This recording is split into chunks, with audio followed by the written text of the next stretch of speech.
I don't feel like an inkling of shame in my bones. Now, I'll get embarrassed. Obviously, that's a Sure, regular feeling. And I'll also be guilty of things, right? sure. But I think that in my healing journey, that's been the key. It's that I've differentiated shame and guilt. I can be guilty of watching something that I know is not good for my brain or my thought process or who I want to be. I can be guilty of that, but I don't have to be ashamed of it. Yeah. We can admit that we have done something wrong, that we've done something bad, while also not claiming that our identities are bad. I am good. I have a good body and I was made for good things.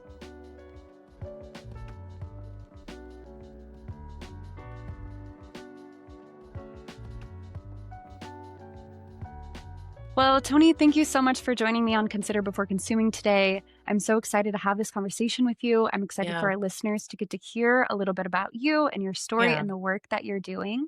Yeah. So, can you start by telling us about your company and the kind of work that you're doing today? Sure. I have an organization called Broken Crayons Still Color. Okay. I feel like it's self explanatory. You know what I'm saying?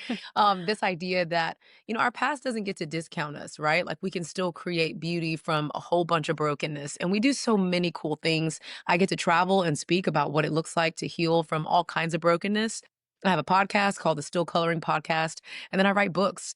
We create resources essentially to help people heal. So we have women's courses on healing and we have devotionals. I have my brand new book, Don't Try This Alone, all around not healing in isolation. Because are you really healing if you're isolated? You know what I'm saying? That's what I get to do, and it's cool because I say this all the time. The pain that we go through, the things that drive us to numbing and addictions and all these things, it's never worth it, and it's also never wasted. And I think what's been cool is that I've gotten an opportunity to not waste all the pain that I've walked through from porn addiction to sexual manipulation and abuse to all just drugs, alcohol addiction, lustful, all the things. I've just gotten the opportunity to take it and to, not waste it, to like tell other people, like, no, I see you. I know what's happening. Me too, me too, me too. And we still can create a whole bunch of beauty. So that's what I get to do. I'm the broken Yeah. crayons girl. Yeah. Thank you so much for sharing that with us and for your work.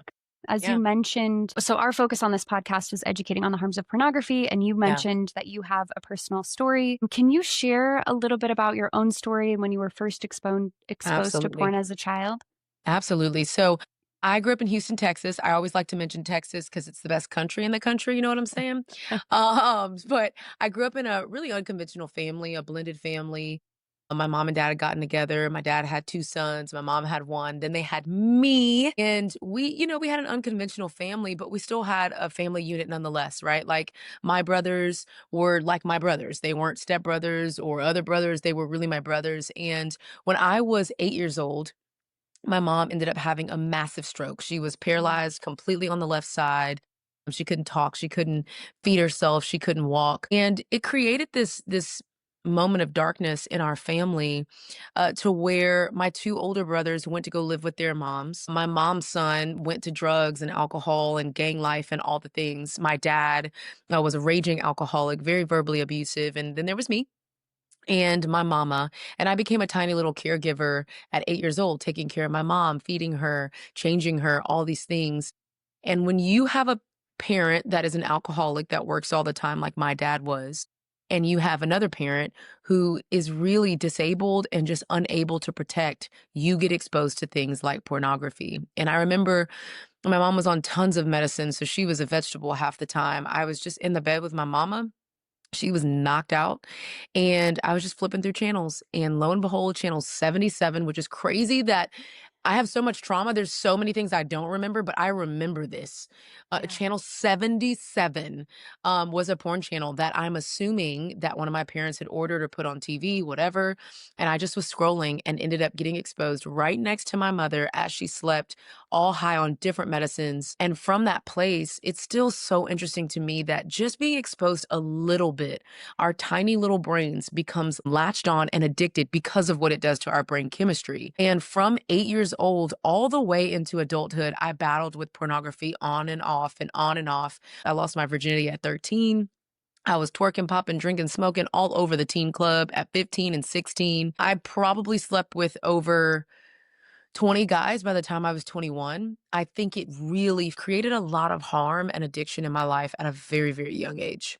Yeah. Yeah, You mentioned some other ways that that early exposure influenced your life. How, as you grew older, how did you really see that start to affect all of the other parts of your life, having yeah. that exposure at such an early age? Yeah, I mean, obviously, we know pornography objectifies women in so many ways. And it's not to discount or discredit that men are objectified in the industry as well. Right. But it is to say, for me personally, seeing women objectified, viewed as an object, a tool to be used and not a human to be loved, created that belief in me. Like, I was like, okay, I am only useful if I'm sexual. I am only loved if I give up parts of my body. And that was my story for a long time, up Yeah. until honestly, my last marriage, which ended in divorce 2 years ago.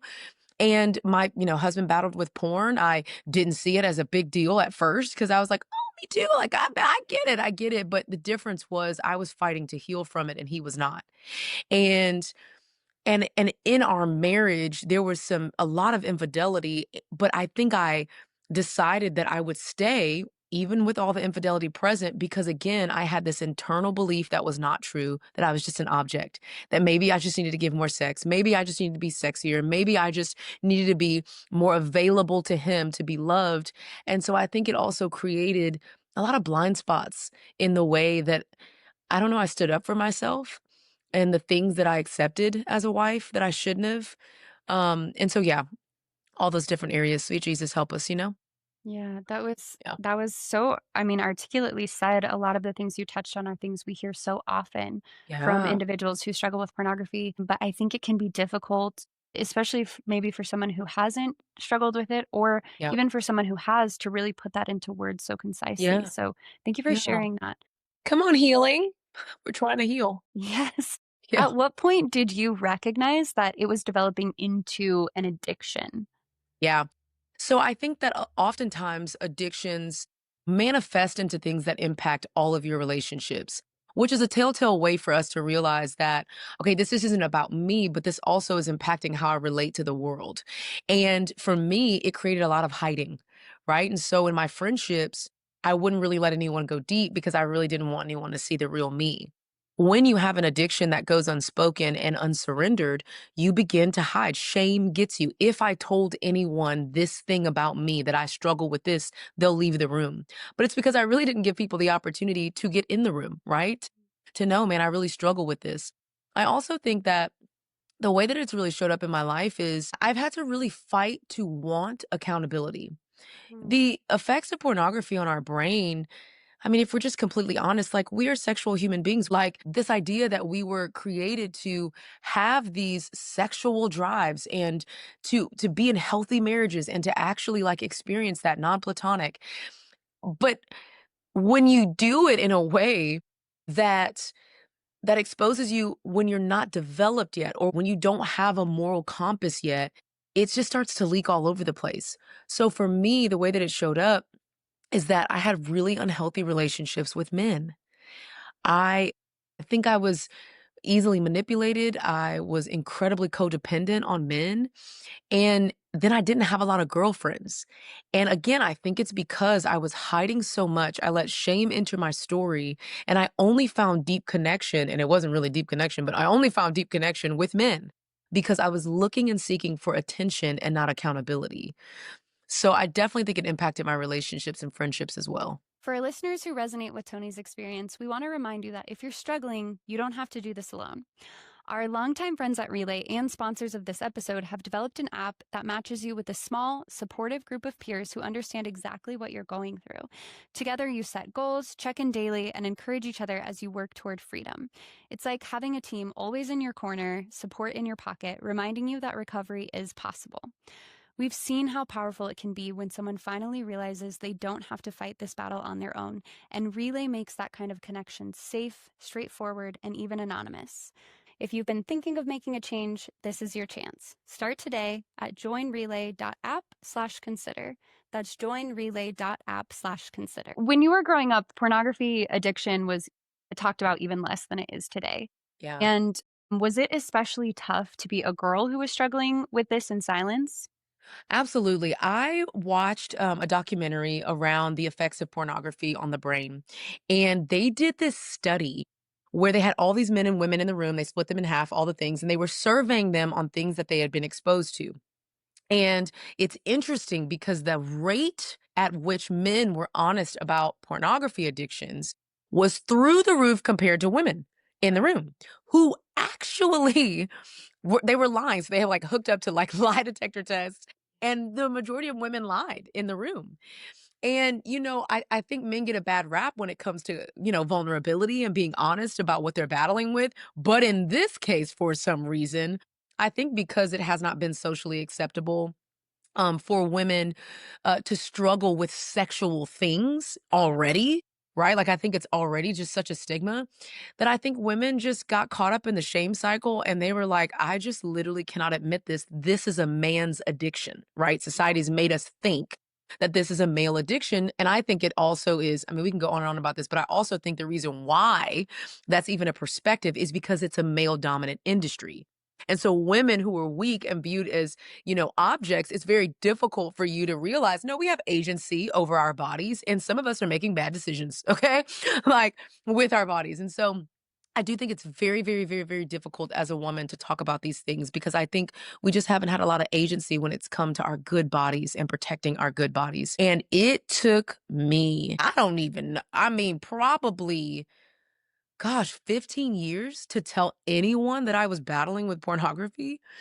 And if I'm honest with you, it wasn't my bravery. I borrowed someone else's bravery. I will never forget my friend Cicely telling me, like, we were just sitting down for coffee. We had just met. We were like, we're going to share our stories. And I left this part out of my story. And then she led with it when she talked about her story. And I was like, hey, I just want to, I feel convicted. I just want you to know that you are not alone in that. I also battled with that. It's a part that I left out of my story. Shoot, I didn't realize we was going that deep. You know what I'm saying? Um, but I'm excited because I do think that the tides are turning, the times are changing, and we're getting brave and we're saying the thing that needs to be said. And I just think that's really good news for all of us. Yeah. Yeah. We hear that a lot from women who have struggled with pornography, Oh how yeah. isolating it feels in a culture that normalizes this for men so much For and real. not for women. When what we should be normalizing is that there are harmful effects to anyone that do not discriminate Yeah. based on gender. And so Yes. I think it's so important to have voices like yours in this Yeah. space sharing these experiences so that others don't feel as alone as well. Yeah. Okay, cool. I like it. Let's set the people free, okay? That's right. Growing up, you've shared that you also faced sexual abuse, early sexual experiences, and Yeah. struggling with substances. How Yeah. did those experiences intersect with your exposure to pornography? Yeah. I was talking to my counselor earlier today. I'm just really telling all my business at this point. But I told her, I said, one of the most empowering things that I think counseling has done for me is it's given me agency to name what's healthy and what's not. Mm, But when you grow up in an environment where normal and healthy look like over sexualized promiscuity, you don't really have the agency to name otherwise. right. And I think for years, it's just been acceptable for women to be sexualized for and it's grown, right? Like I think back to some of the movies that I even watched and I was like, why did they let me watch that as a child? Yeah. Okay? Like it's just crazy. And so I think with that background, we get to a point where we really just have to start healing our own good bodies and minds to the point where we're able to name that's not healthy. That is not something that should happen. That actually is really unhealthy, and I need to get out of this. I think when we develop that agency, we are more able to look at our pasts and start naming things that are really, really hard. Yeah. That's Yeah. such an important point because with pornography's harms, that is something that so many people don't know about. They don't Uh-huh. know that there are harms associated with it for themselves, for relationships, for Yeah. society. And so I think it's such an important reminder Mhm. of the work that needs to be done for us to Yeah. normalize healthy behaviors in our That's culture. good. That's good. Oh. When you look back, how do you see all of those challenges shaping the way that you Oh, understood yeah. yourself and relationships during that time? Oh my gosh. I've been on this journey, I think, for 12 years of healing. So started off going to counseling every week, okay? Because I needed it.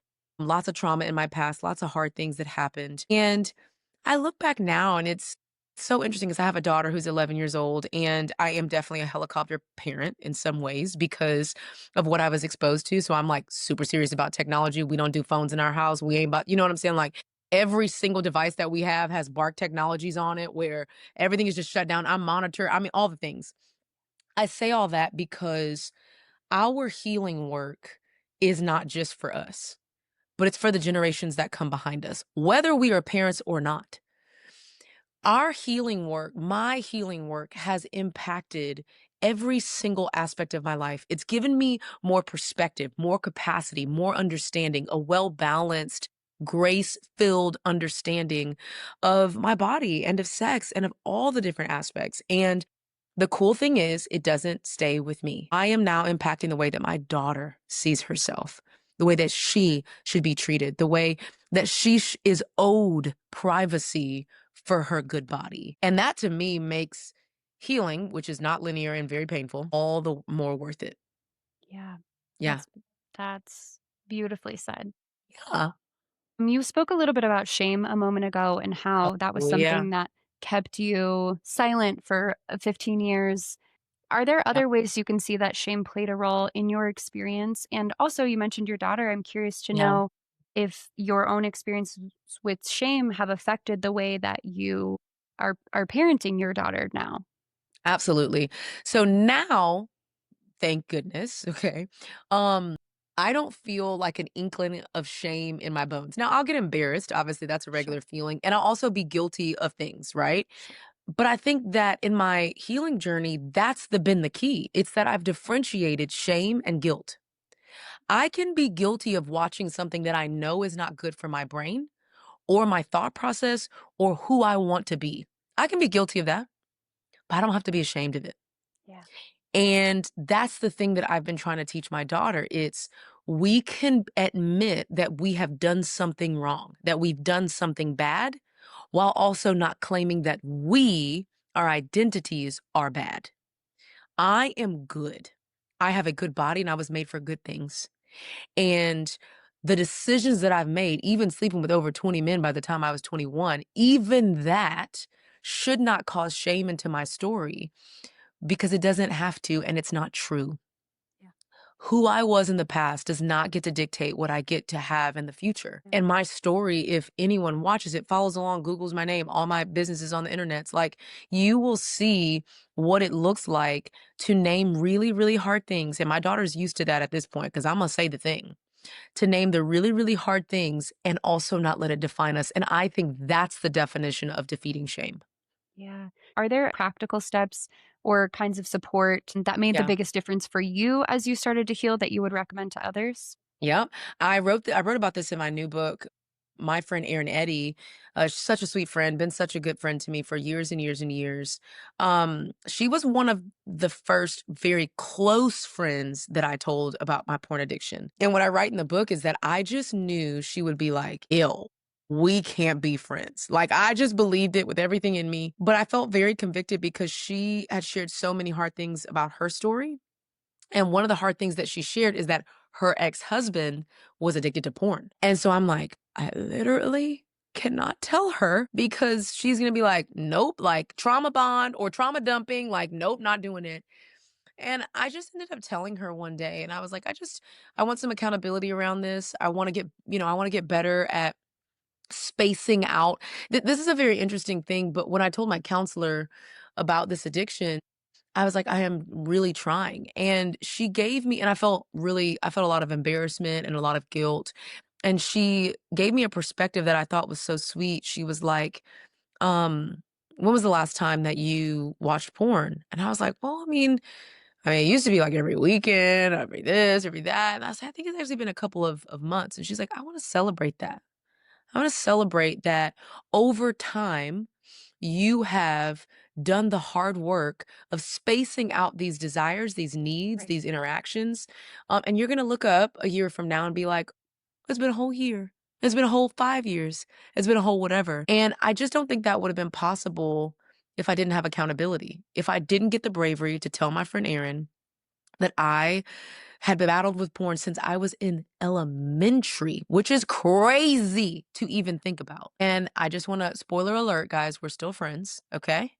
And she has been so grace-filled and so kind and so practical when it comes to thinking about, tracing the moments where I feel like I need to watch porn. What is there? What is being whispered into my ear? What gap am I trying to fill? What pain am I trying to numb? And then I'm a part of the sober community, right? So no alcohol for your girl. But that was another big thing, is that I realized that my sex drive increased when I was drinking. And so Mm, another practical step that I've taken is I don't drink because I want zero temptation, okay? I don't wanna be in any state of mind where I don't have complete control over my hormones, the way that I interface with my body. I don't want it. So those have been really cool things. So accountability, friendship, being vulnerable with good friends that can hold you accountable, and then also figuring out your triggers and touch points, and maybe some stumbling blocks that you need to unstumble on, yeah. like drinking. Yeah. Yeah. Thank you for sharing all that, and shout out Yeah. to your friend Erin for being a Holding it down. safe person to talk with. Yeah. As you started that healing journey, you mentioned you were spacing out the times that you were consuming. What positive things did you start to notice as you reduced that porn consumption? Okay, this is gonna sound so weird. But I really do think that I'm an attractive person. Okay. I actually believe that. And I think that there's a healthy way to embrace that, right? Like, I'm hot. Okay. I feel that way about myself. I say that now from a different place. I said that in the past because I wanted men to look at me and notice me. Look at me. I'm hot. Look at me. I'll give you sex on the first night. Look at me. Right. Now I'm like, no, I'm hot and this good body is mine. And the things that I do with my good body are not showing it off and all my glory's out on the streets, but instead, I'm using my good body to work out in the gym, to do pull-ups. Like, I'm so freaking strong. I can do pull-ups. Just want to put that out there, right? I'm eating up these push-ups, physical movement, fun, play. I've been doing cartwheels and stuff. It's like I've just gotten back to the innocence and the sacredness and the beauty of my body, and that it was made to do other really great things outside of just sex and so or sexual things. So, Yeah. I love that perspective. yeah. I want to go back a little bit to your role as a mom. You mentioned earlier some of the ways that you help safeguard your daughter online. Um, Are there other things in your own experiences that have shaped the way that you approach raising kids in the digital age? Oh my goodness. Again, like I said earlier, when I think back to what we were allowed to watch and listen to, I'm like, Yeah, okay, baby boomers, whoever y'all were ahead of us, you didn't got it wrong. Okay. Something went awry here. I was exposed to so many things that were deemed normal, like music videos, movies that were overrated and didn't nobody even care that about the yeah, ratings. What in the world, right? So I think that because I'm really serious, I have been serious about my own healing journey and about the things that I watch and the things that I'm exposed to now, that has translated 100% in parenting. I give her language around her body parts and privacy and puberty and what happens. Like, my daughter knows the cycles of a woman's, menstruation cycle. Like, those are things that we just did not know. yeah, And I think with the absence of shame, the tools that we have, like a Bark Technologies or Covenant Eyes or all these different things, with the digital tools that we have, I just think we're able to make more informed decisions. And I don't want to rag on the baby boomers either. If you're listening to this, I apologize, okay? Because I also just want to give some grace and say you were doing the best you could with what you had. right. But now we have no excuse. Yeah, We have access. We know that these things are unhealthy, and we know that we have to put plans in place to protect our children. When my daughter's friends come over, leave your little cell phone at the door. Our house is a digital free zone. We don't do TVs in rooms, even yeah, my room. And I practice that with myself in front of my daughter, in front of my kids, in front of my son. We don't do TVs in our rooms. There's a family television. We do not do closed doors and electronics. Nah, you ain't just about to be FaceTiming anybody, okay? yeah, In your room with your door closed. It's not gonna happen because you know how many times your mama took some nudes and sent it to these little nasty boys? I know, okay? Like, I'm just, I think, long story short, I'm on the offense, not the defense when it comes to this stuff. And I right. think that's where we all should be, Yeah. living on the offense. Is there tension at all between having these safeguards in place that are so smart and so helpful in so many ways, especially given all of the Yeah. harms that we know are out there. And your daughter wanting independence, especially, I imagine, as she's growing older. And given Uh-huh. everything you've been through Yeah. and your experiences, how do you navigate that tension if there is tension? Yeah.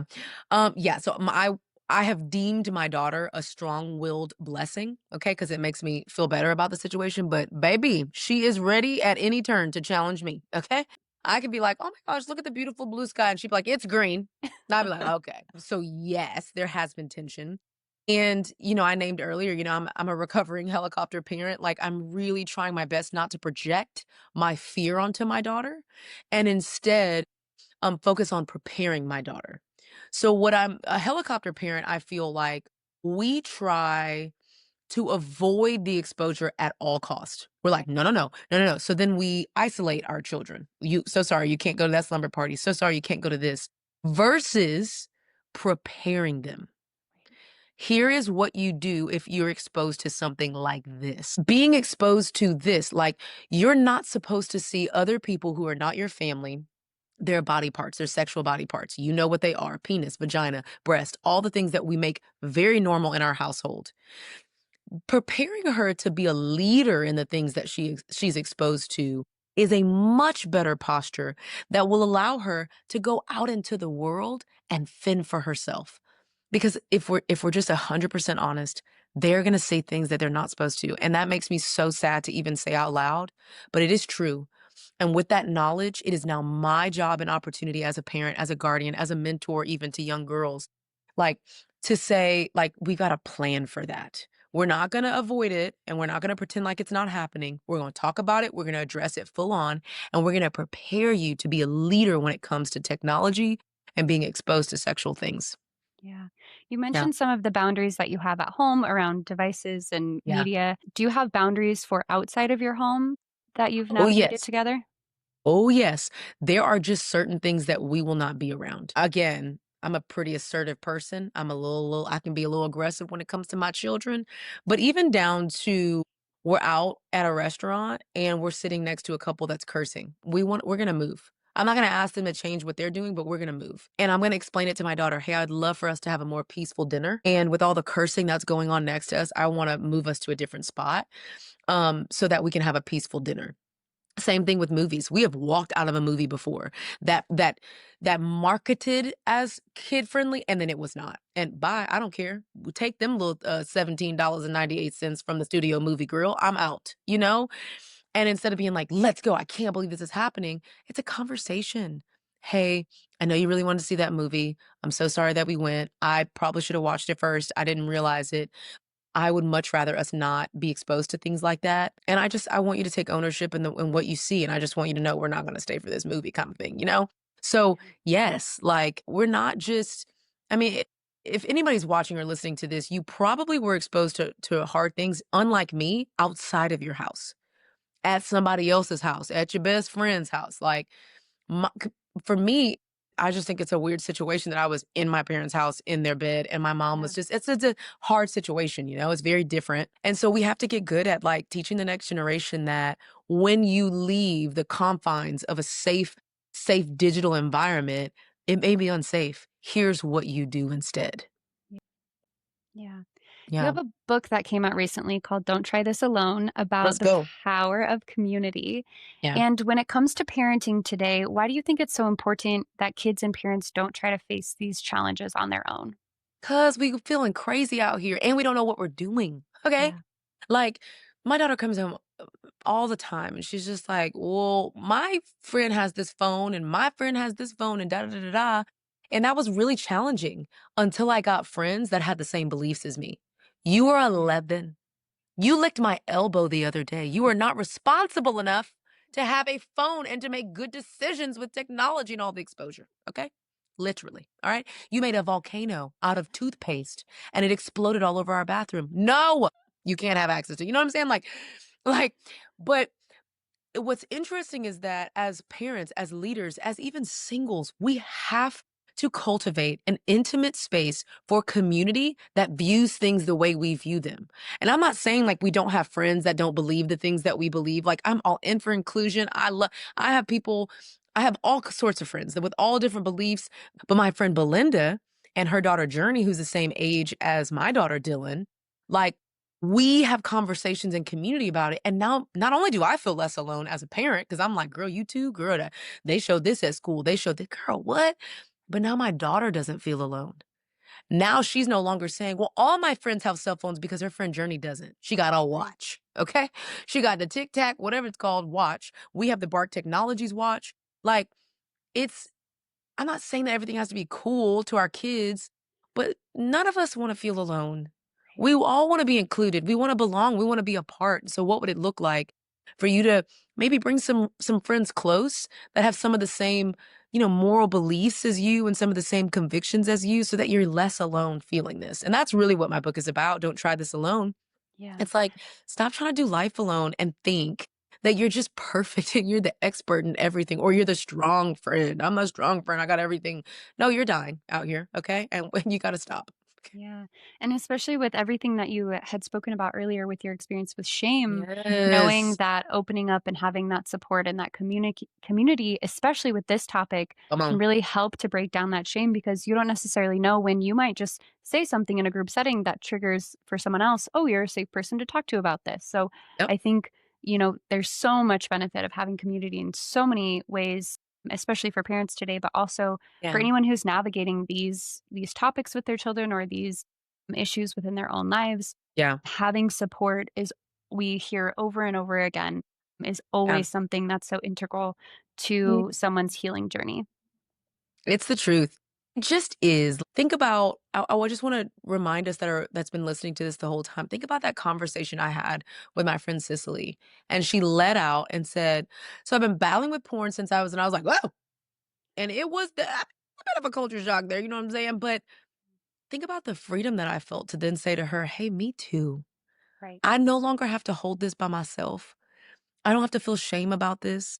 I don't have to feel like I'm broken or flawed because there are other people who know the pain, Yeah. who know that, who know for real that porn really is just another idol to numb our pain, to not feel, to feel something or to feel something good and not bad. And when you have people that are with you and say, listen, I know this is painful and I know what you're going through is hard, but I'm not leaving the room.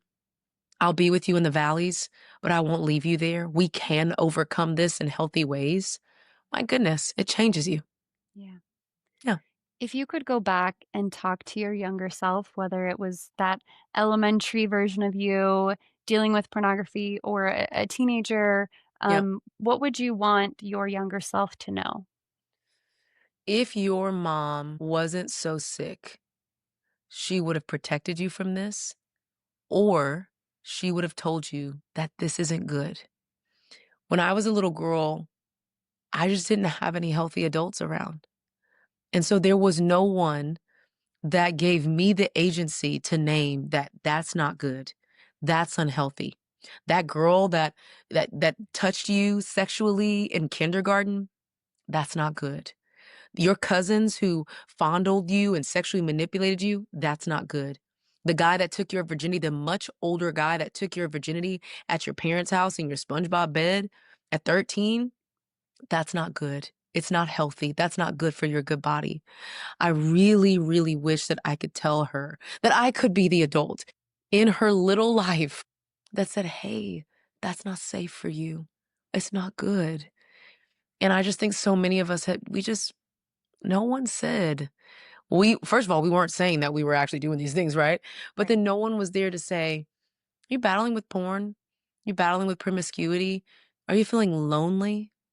Is loneliness the real source of why you're clamoring for attention and for sexual release? Like, I just wish, man, that like the little boys and girls, the teenage boys and girls that were exposed to these things had someone to tell them that's not good and you deserve better. Yeah. Yeah. And for any of our listeners who have experienced anything similar, maybe in their lives, I'm so inspired by the compassionate approach that you Mhm. shared with us and your desire to be that safe adult. Yeah. And for any of our listeners who are an adult in the life of a child, to do anything that we can to be the safe adults, to make sure that Yeah. children are surrounded by safe adults who will be able to be there so that Yeah. more kids don't have to experience the types of things that you had to. Yeah. That's the goal, that we Yeah. wouldn't repeat these bad behaviors. We would help to stop them. Yeah. Yeah. For listeners who may be struggling silently with pornography or abuse or addiction, Yeah. what's one step they can take today to move toward healing?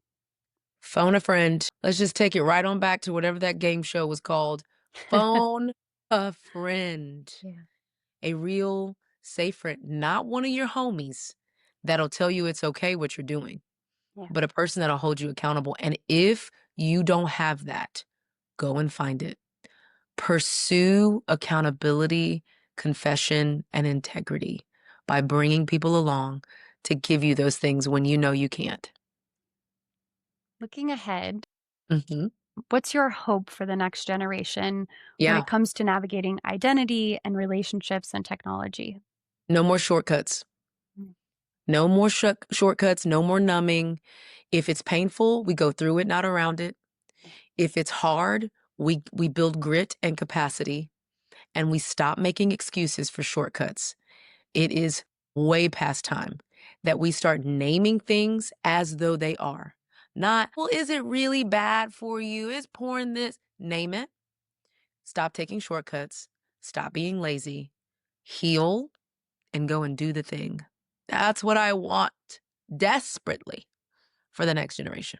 Yeah, that's beautifully said. Toni, is there anything else you wanted to share that you haven't had the opportunity to share today? I just want to reiterate what I said at the beginning. I'm the broken crayons girl because I just deeply do believe that our brokenness has the capacity to create beauty. And I just want to remind someone that's listening or watching that you still have the capacity for so much beauty. What has happened to you, your addiction, the pain, it just doesn't have the final say. Beauty is on the way. We just got to work for it. That's it. Thank you so much for your time today, Toni. It was truly Yeah. a gift to be able to have this conversation with you. I certainly feel inspired. I know that our listeners will as well. So thank you I'm glad. again. If our listeners want to learn more about you or your work, do you want to Yeah. direct them? Come on, guys. Come on, join the party. My Instagram is Toni J. Collier, ToniJCollier. And then it's everything, Toni J. Collier, ToniJCollier.com. Don't Try This Alone is my new book. I'd love for you to get it. I think this topic that we're talking about is just so perfect, and the book is so helpful in building a strong community that can hold us accountable when we're in pain. So, yeah, those are all the things. Come on, come join the party. We're healing over here. Thank you so much, Toni. And we'll hopefully get to partner with you again and have you Let's do back it. on Consider Before Consuming. And we look forward to seeing your journey in this work. Yeah, thank you guys. Yay. Yay. Thanks for joining us on this episode of Consider Before Consuming. Consider Before Consuming is brought to you by Fight the New Drug. Fight the New Drug is a non-religious and a non-legislative organization that exists to provide individuals the opportunity to make an informed decision regarding pornography by raising awareness on its harmful effects using only science, facts, and personal accounts. Check out the episode notes for resources mentioned in this episode. If you find this podcast helpful, consider subscribing and leaving a review. Thanks again for listening. We invite you to increase your self-awareness, look both ways, check your blind spots, and consider before consuming.